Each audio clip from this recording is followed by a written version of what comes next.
Assalamualaikum warahmatullahi wabarakatuh. Alhamdulillahi rabbil alamin, wabihi nasta'inu ala umuri dunya waddin, wassalatu wassalamu ala ashrafil anbiya'i wal mursalin, sayyidina wa nabiyyina Muhammadin wa ala alihi wa sahbihi ajma'in. Allahumma la ilma lana illa ma 'allamtana innaka antal alimul hakim. Rabbi shrah li sadri wa yassir li amri wahlul 'uqdatan min lisani yafqahu qawli, amma ba'd. Jazakallah khairan. Jamaah kaum muslimin yang dimuliakan Allah Subhanahu wa taala. Alhamdulillah, pada pagi hari yang berbahagia ini kita masih diberikan kesempatan untuk berkumpul di majelis yang mulia ini. Semoga Allah Subhanahu wa taala menjadikan perkumpulan kita sebagai perkumpulan yang diberkahi. Amin. Kita akan melanjutkan kajian kita terhadap kitab Riyadhus Shalihin. Dan untuk memahami hadis-hadis yang ada di dalam kitab Riyadhus Shalihin ini, saya berpegang dengan kitab Nuzhatul Muttaqin yang ditulis oleh beberapa ulama, di antaranya Dr. Mustafa Said Al-Khin dan Dr. Mustafa Al-Bugha. Kemudian juga saya dibantu dengan syarah-syarah yang lainnya, seperti syarah dari kitab Dalilul Falihin, kemudian syarah dari Syekh Muhammad ibn Shalih Al-Utsaimin rahimahumullahu ta'ala. Dan sekarang kita sampai pada bab yang pertama. Bab yang pertama yaitu bab yang diberi judul oleh Al-Imam rahimahullahu ta'ala, Babul Ikhlasi wa Ihdharin Niyati fi Jami'il A'mali wal Aqwali Al-Barizati wal Khafiyah.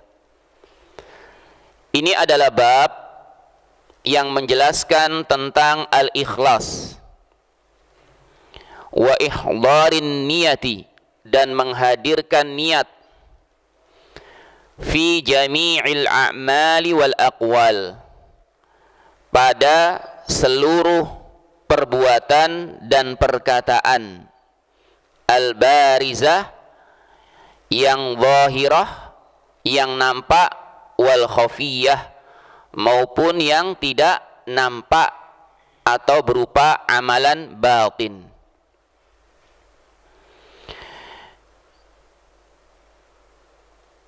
Al-Imam An-Nawawi rahimahullahu ta'ala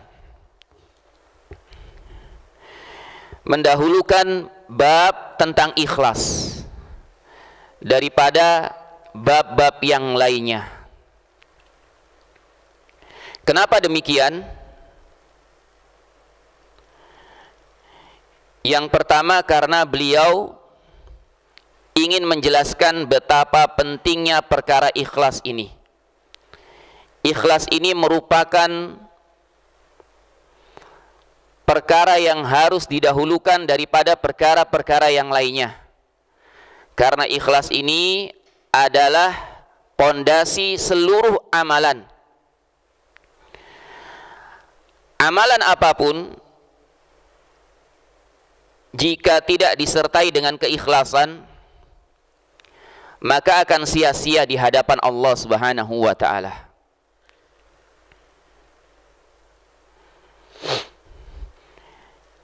Karena ikhlas ini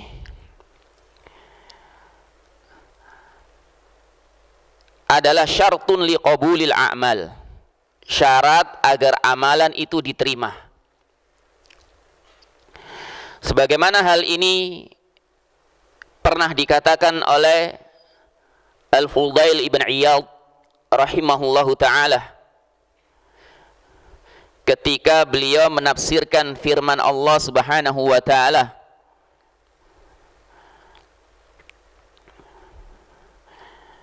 Ya, ketika beliau menafsirkan firman Allah Subhanahu wa taala, ahsanu amala. Apa yang dimaksud dengan ahsanu amala ini? Beliau mengatakan akhlasuhu wa aswabuhu. Amalan yang terbaik itu yang paling ikhlas dan paling benar. Kemudian ditanya, amalan yang paling ikhlas dan paling benar itu seperti apa? Beliau pun menjawab, innal amala idza kana khalisan wa lam yakun shawaban lam yuqbal. Sesungguhnya amalan jika ikhlas tapi tidak benar, maka amalan itu tidak diterima. Wa innal amala, dan sesungguhnya amalan idza kana shawaban, dan sesungguhnya amalan jika amalan itu shawab benar, walam yakun khalisan, tapi tidak ikhlas, lam yuqbal, tidak diterima juga. Hatta yakuna khalisan wa shawaban. Amalan itu diterima ketika disertai keikhlasan dan benar. Wal ikhlas, kata beliau, amalan yang ikhlas itu an yakuna lillah, yaitu amalan yang diperuntukkan kepada Allah Subhanahu wa taala. Wasawab, dan amalan yang benar itu an yakuna ala sunnah, yaitu amalan yang sesuai dengan sunnah. Maksudnya sesuai dengan sunnahnya Nabi kita yang mulia Muhammad sallallahu alaihi wasallam. Kemudian yang kedua, kenapa Al-Imam rahimahullahu ta'ala mendahulukan bab ikhlas daripada bab yang lainnya?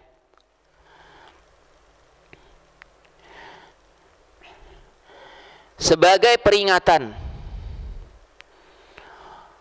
untuk beliau sendiri, untuk penulis, agar senantiasa ikhlas dalam beramal, terutama dalam menulis kitab Riyadhus Shalihin ini, sehingga apa yang beliau kerjakan untuk menulis kitab Riyadhus Shalihin ini diterima oleh Allah Subhanahu wa taala dan dijadikan kitab ini membawa keberkahan. Membawa keberkahan. Para ulama ada yang menyebutkan bahwa di antara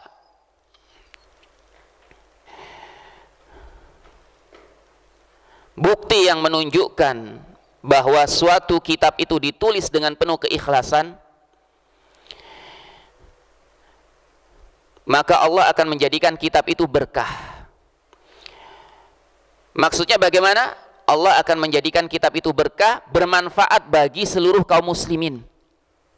Kitab itu akan senantiasa digunakan, dipelajari oleh kaum muslimin. Dan kitab Al-Imam An-Nawawi rahimahullahu ta'ala semuanya merupakan kitab yang banyak digunakan, dipelajari oleh kaum muslimin di berbagai penjuru dunia ini.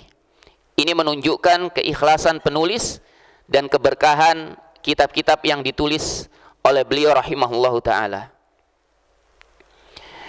Kemudian yang ketiga, sebagai peringatan kepada para pembaca, orang-orang yang mempelajari kitab beliau ini, yaitu kita semua, agar ketika kita mempelajari kitab Riyadhus Shalihin ini, meluruskan niat kita, ikhlas karena Allah Subhanahu wa ta'ala, sehingga apa yang kita pelajari ini bisa membawa manfaat bagi kehidupan kita semua. Bisa mengarahkan kita untuk lebih baik lagi dalam mengikuti sunnah-sunnah Nabi Sallallahu Alaihi Wasallam, terutama yang berkaitan dengan permasalahan adab.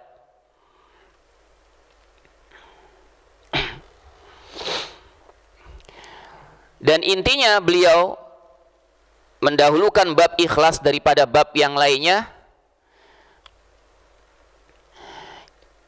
ingin menjelaskan betapa berharganya, betapa pentingnya perkara ikhlas ini dalam kehidupan seorang hamba.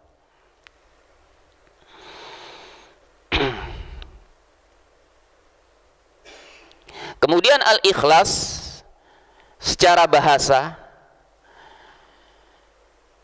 merupakan masdar dari kata akhlasa yukhlisu, ikhlason, yang maknanya adalah tasfiyah wa tanqiyah, memurnikan sesuatu dan mensucikan. Adapun definisi ikhlas secara syariat, para ulama berbeda-beda dalam mendefinisikannya. Ada yang mengatakan ikhlas itu ifradul haqqi subhanahu wa ta'ala fit ta'ati bil qasdi. Ikhlas itu mengesahkan Allah subhanahu wa ta'ala dalam ketaatan-ketaatan bil qasdi, dengan tujuan. Ini dikatakan oleh Abul Qasim Al-Qushairi. Ada juga yang mengatakan bahwa ikhlas itu adalah yuridul abdu bi ta'atihi at-taqarruba ila Allah ta'ala duna syai'in akhar.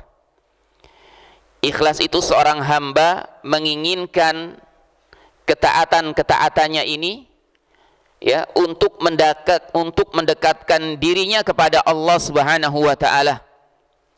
Duna syai'in akhar, bukan untuk tujuan yang lainnya.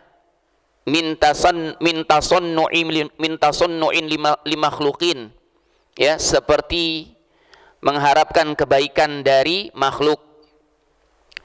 Wattisabi mahmadatin inda nas, atau mencari pujian dari manusia. Au mahabbati madahin fil khalqi, atau karena suka pujian dari menyukai pujian dari makhluk.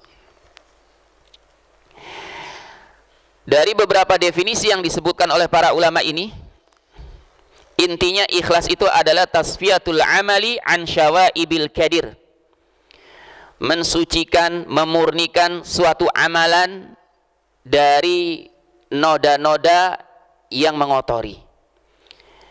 Dan noda yang mengotori suatu amalan itu adalah kesyirikan, baik syirik kecil maupun syirik besar. Bedanya, jika amalan itu dikotori dengan syirik kecil, maka syirik kecilnya hanya akan menodai amalan yang sedang dia perbuat yang tercampur dengan syirik kecil tersebut.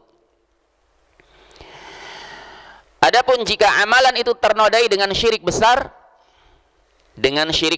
seperti misalkan dia berdoa kepada selain Allah, menyembelih untuk selain Allah, maka kesyirikannya ini akan menodai seluruh amalan yang pernah dia perbuat. Dan jika dia tidak bertobat dari syirik besarnya ini, maka amalan yang selanjutnya akan dia lakukan pun akan ternodai dengan kesyirikan ini. Sebagaimana Allah Subhanahu wa taala berfirman, "Lain asyrakta la yahbatanna 'amaluk." Jika engkau berbuat kesyirikan, maka seluruh amalanmu akan dihapuskan.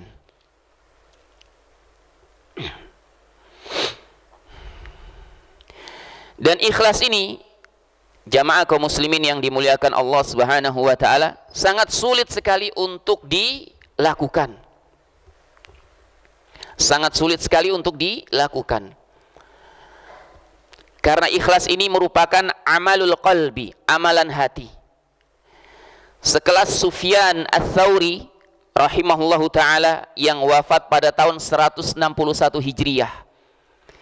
Beliau digelari oleh para ulama yang lain dengan Syekhul Islam, Imamul Hufadz, imamnya para hufadz, Sayyidul Ulama'il Amidin, pemukanya para ulama fi zamanihi, di zamannya. Orang yang sangat alim, saleh, tidak diragukan lagi hal ini. Sekelas beliau saja pernah berkata, ma'alattu syai'an asyadda alayya min niyati. Tidak ada sesuatu yang paling sulit untuk aku perbaiki daripada niatku ini, daripada niat keikhlasannya ini. Fa innaha tataqallabu alayya, karena sesungguhnya niatku itu senantiasa berbolak-balik. Sekarang kita bisa meluruskan niat kita untuk ikhlas. Tidak beberapa lama berubah lagi niat tersebut. Beginilah kondisi hati seorang hamba dalam usaha meluruskan niatnya. Senantiasa berbolak-balik. Kemudian Yusuf Ibn Al-Husain Ar-Razi rahimahullahu ta'ala, salah satu ulama ahlus sunnah wal jamaah, dan beliau merupakan ulama yang digadang-gadang sebagai as-sufi as-sunni, seorang sufi yang ahlus sunnah, pernah berkata, a'azzu syai'in fid dunya al-ikhlas. Perkara yang paling berat di dunia ini adalah keikhlasan. Adalah keikhlasan. Kenapa ikhlas ini sangat berat untuk dilakukan? Karena yang mengetahui seorang hamba ikhlas atau tidak itu hanya Allah Subhanahu wa taala. Itu hanya Allah Subhanahu wa taala. Bahkan Al-Imam Al-Ghazali menukil dari As-Susi rahimahumullahu taala yang telah berkata, fa inna man syahada fi ikhlasihi al-ikhlas faqad ihtaja ikhlasuhu ilal ikhlas.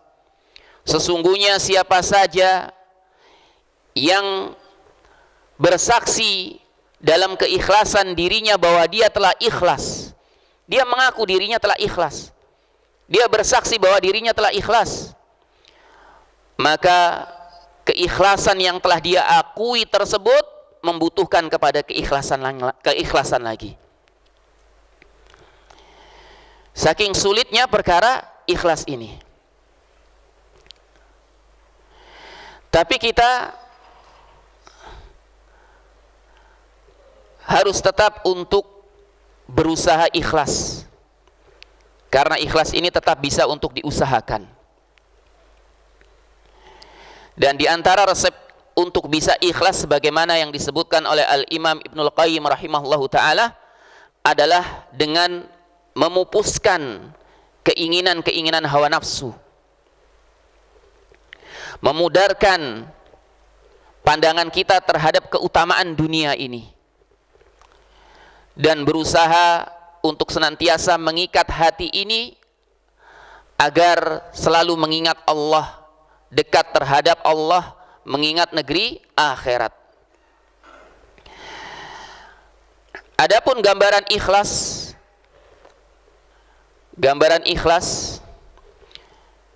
sebagaimana yang disebutkan oleh Ibnu Mas'ud radhiyallahu anhu, beliau pernah berkata,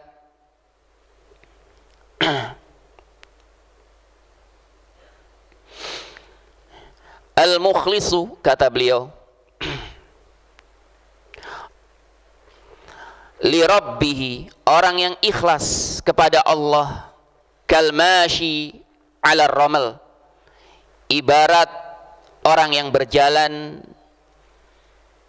di atas pasir. La tusma'u khutuwatuhu walakin tura atharuhu. Langkahnya tidak didengar, tapi bekasnya terlihat.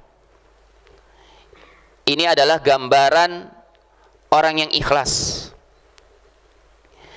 seperti orang yang berjalan di pasir. Langkah kakinya tidak didengar, tapi bekasnya terlihat.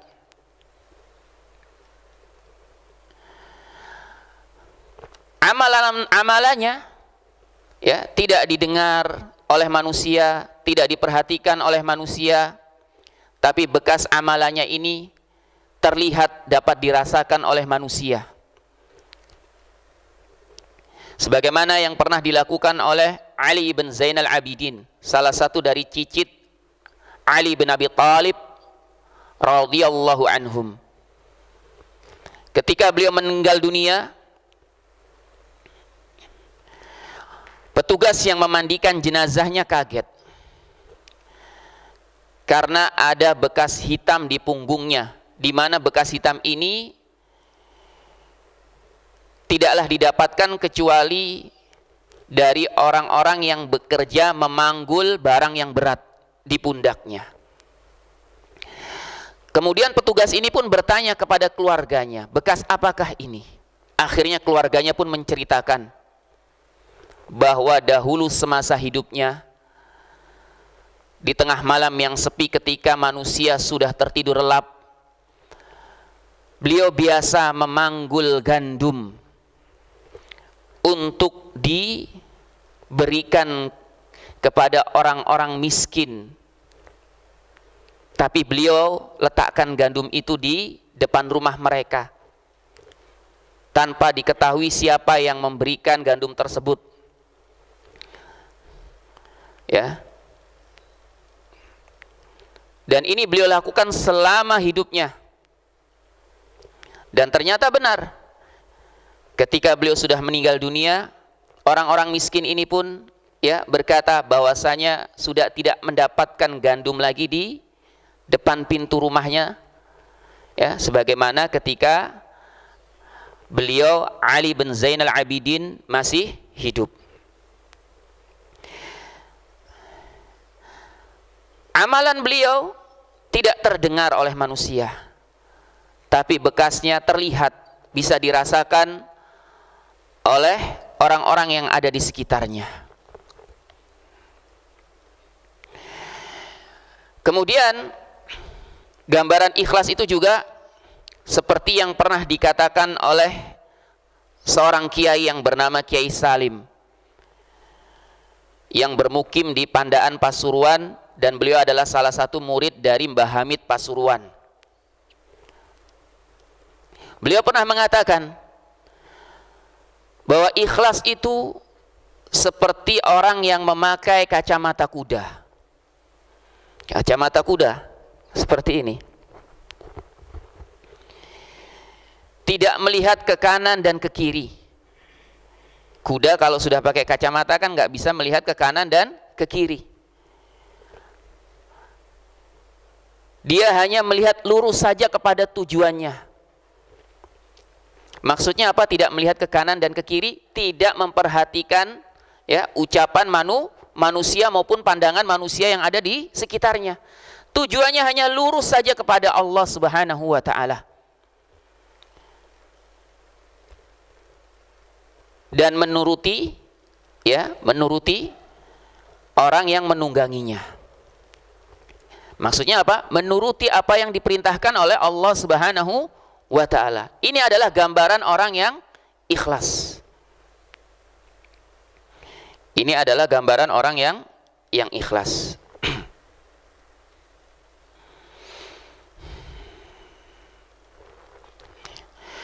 Kemudian jamaah kaum muslimin yang dimuliakan Allah Subhanahu wa ta'ala, ya, Di sini Al-Imam rahimahullahu taala mengatakan babul ikhlas wa ihdarin niyah.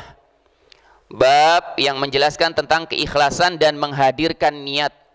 Seakan-akan ikhlas dengan niat ini, ya, beliau ingin mengisyaratkan seakan-akan ikhlas dan niat ini merupakan perkara yang berbeda.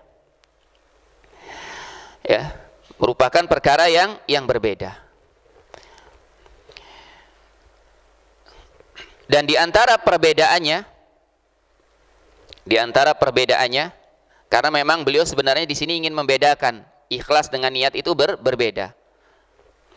Ya, dan perbedaan ikhlas dengan niat sebagaimana yang dikatakan oleh Syekh Al-Isnawi rahimahullahu taala, beliau pernah berkata, anna niyata tata'allaqu bi fi'lil ibadah. Niat itu berkaitan, berhubungan dengan fi'il ibadah, dengan perbuatan ibadah.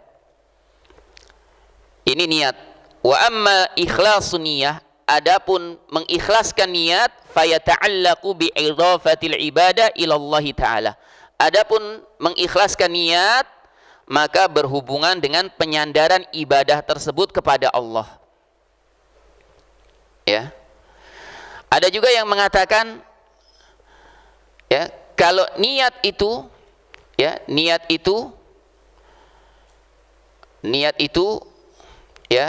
wajib dilakukan fi awalil ibadah, di awal ibadah. Niat itu wajib, ya. Niyah itu takunu fi awalil ibadah, dilakukan di awal ibadah. Adapun ikhlas yakunu fi jami'il ahwal. Ikhlas itu dilakukan, ya, pada seluruh kondisi ibadah, pada segala kondisi. Ini ikhlas. Ya. Kemudian ada yang mengatakan bahwa ikhlas ini, ya, amrun zaid, perkara tambahan yang ada pada niat. Karena apa? Karena, ya, ikhlas ini la yahsulu biduniha. Maaf, ikhlas ini, ya, tidak bisa dihasilkan kecuali dengan niat. Tapi niat ini tahsulu bidunihi, dapat dihasilkan dengan tanpa ikhlas. Ada orang yang berniat, saya niat, ya, misalkan sedekah. Ya, niatnya ini bisa dihasilkan dengan tanpa keikhlasan. Tapi keikhlasan ini dihasilkan, ya, tidak bisa dihasilkan dengan tanpa niat. Ini di antara perbedaannya. Kemudian jamaah kaum muslimin yang dimuliakan Allah Subhanahu wa taala, di awal bab ikhlas ini penulis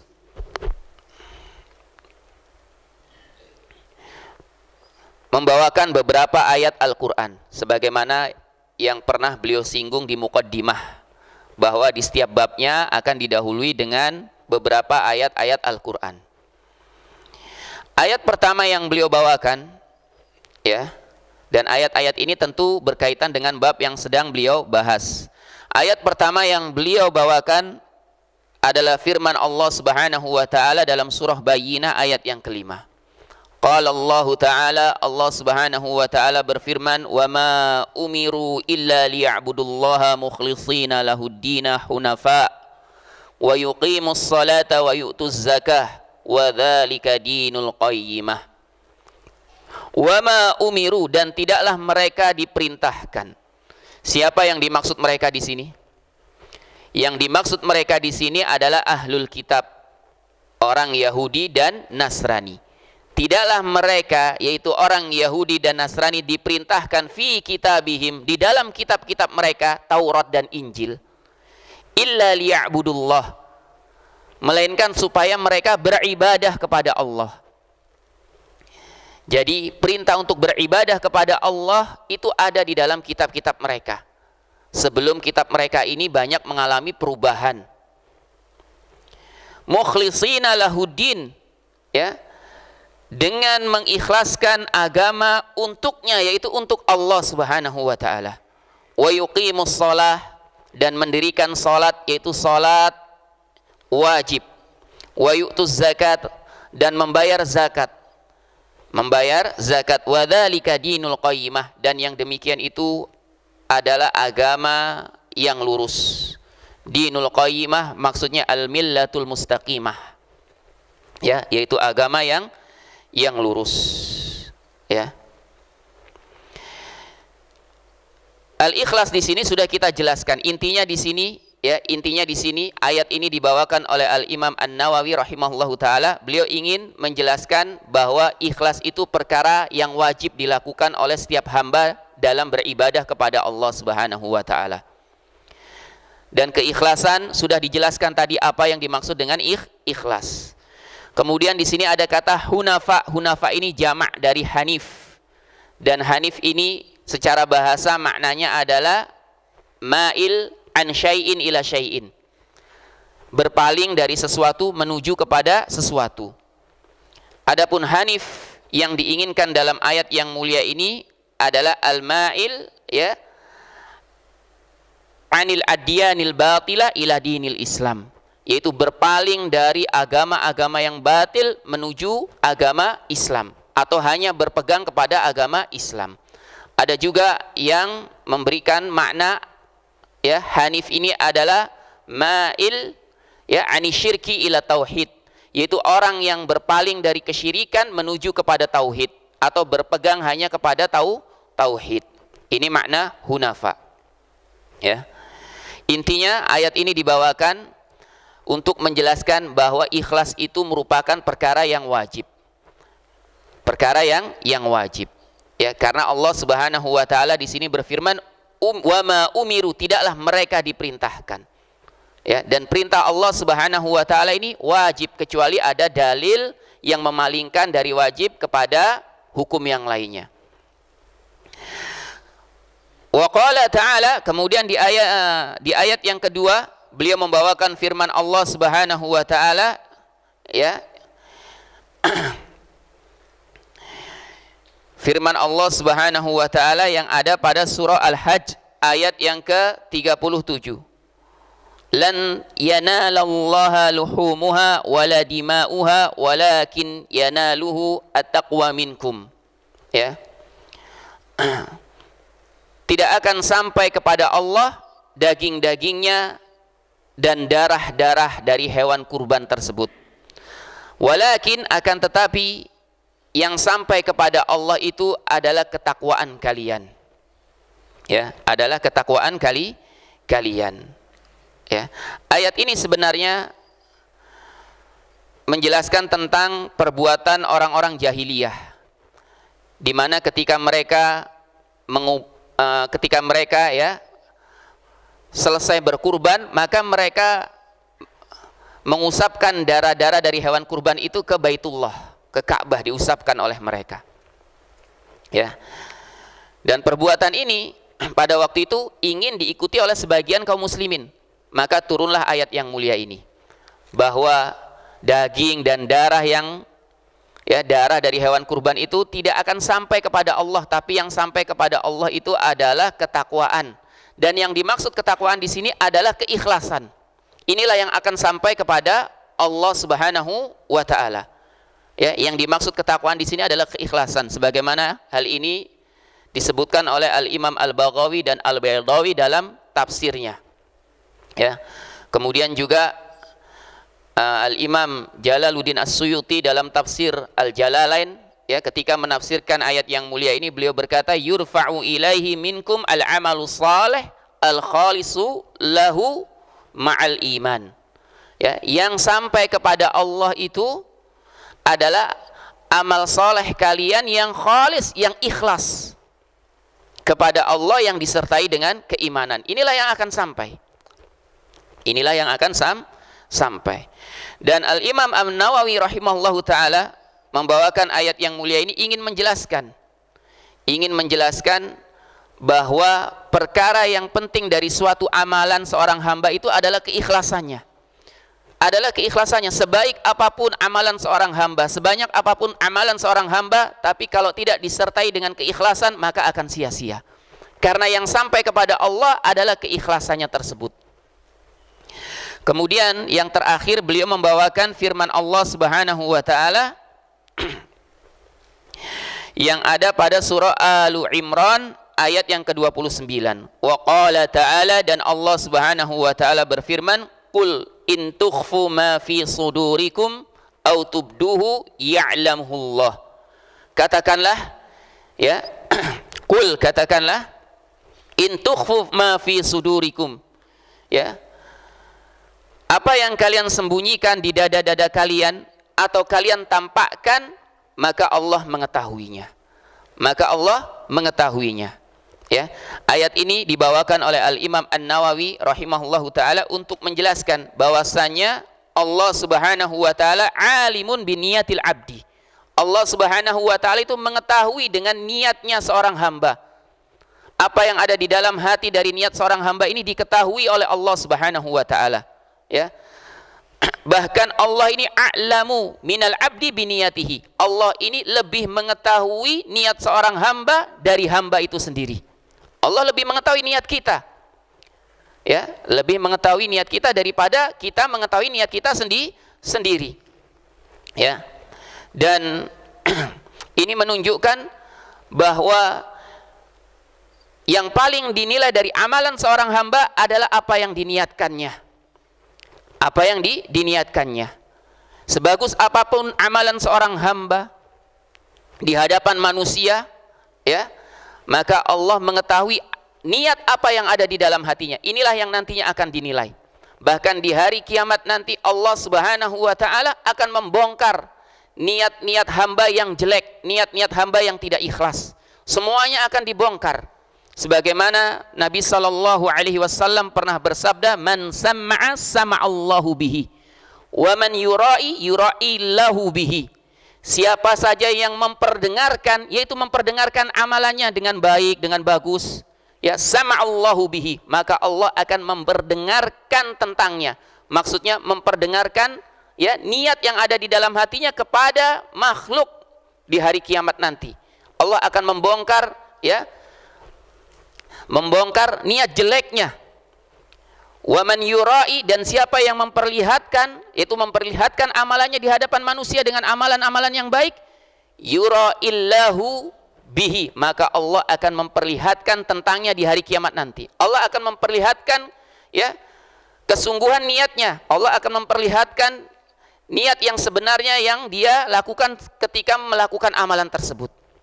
Akan dibongkar semuanya oleh Allah Subhanahu wa taala, niat jeleknya tersebut di hadapan makhluk di hari kiamat nanti. Ya, oleh karena itu jamaah kaum muslimin yang dimuliakan Allah Subhanahu wa taala, ikhlas dan meluruskan niat ini merupakan perkara yang sangat penting sekali yang harus nantiasa kita perhatikan. Jangan kita pernah menganggap remeh hal ini.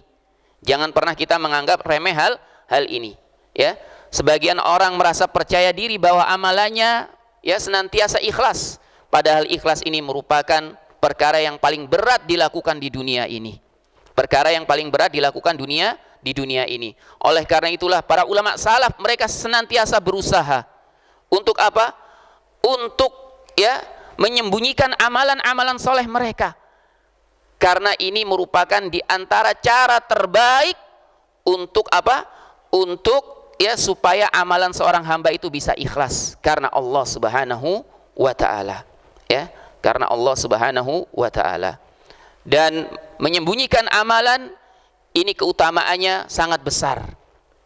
Ini keutamaannya sangat besar dan memiliki nilai yang lebih daripada menampakkan amalan walaupun ikhlas. Bukan berarti orang yang menampakkan amalannya, ya, ini pasti tidak ikhlas. Bukan berarti seperti itu. Ya, karena tidak ada yang mengetahui keikhlasan seorang hamba kecuali hanya Allah Subhanahu wa taala saja. Baik, mungkin kita cukupkan sampai di sini dulu. Insyaallah taala kita lanjutkan di pertemuan yang akan datang membahas hadis pertama yang dibawakan oleh penulis dalam kitab Riyadhus Shalihin ini. Ya. Wabillahi taufiq wal hidayah. Subhanakallahumma wa bihamdik asyhadu an la ilaha illa anta astaghfiruka wa atubu ilaik. Wassalamu alaikum warahmatullahi wabarakatuh.